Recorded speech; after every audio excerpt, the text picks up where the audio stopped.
My parents kicked me out at 18 and said, "Be grateful we fed you." So I fed them something they couldn't swallow. On the morning of my 18th birthday, I woke up to my mom pouring cold water over my face. It's time to man up and move out. I sat up instantly and saw my stepdad standing by my stuff in the doorway. They've always been cruel, but I never expected this.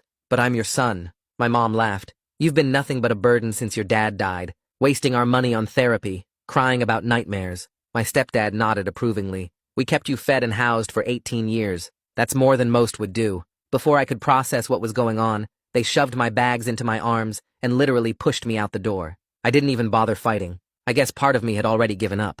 After hours of prayer and petting stray cats, I found myself at a homeless shelter downtown. My hands shook as I filled out the intake forms. That's when my phone buzzed. My parents had unblocked me just to twist the knife deeper. "Mom, stop calling family saying you're homeless. You're embarrassing us." Then from my stepdad, "At least your dad had the decency to die in Afghanistan."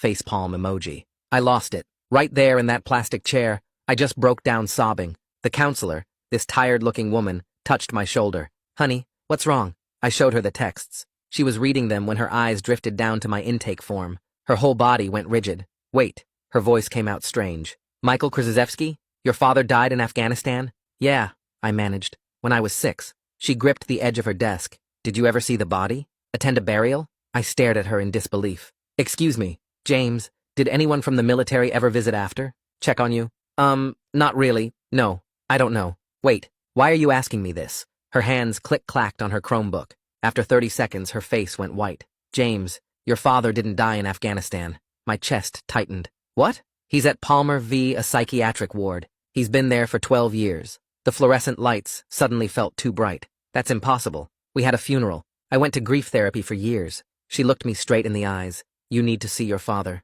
Today, before your parents realize you know." Suddenly, little things were clicking into place. Why Mom got nervous when military families were on TV. Why we moved states right after the funeral. I wanted to break down on the spot, but my stepdad's voice about me being a little betch echoed in my head. So instead, I took a deep breath and asked, "Why today?" "Because when, not if, when, your parents find out that you know your dad is alive, then they'll know someone is coming after the benefits they've collected." She drove me to Palmer herself. The whole ride, my brain kept rejecting what was happening. But then we walked through those VA hospital doors, down a long hallway that smelled like floor wax and medicine. There he was, my father. Not the stepdad who beat me, or my mom's other secret boyfriends who tried to win me over with vintage vinyls. My dad, who loved me. "Dad?" The word came out broken. He turned, and his whole face crumpled.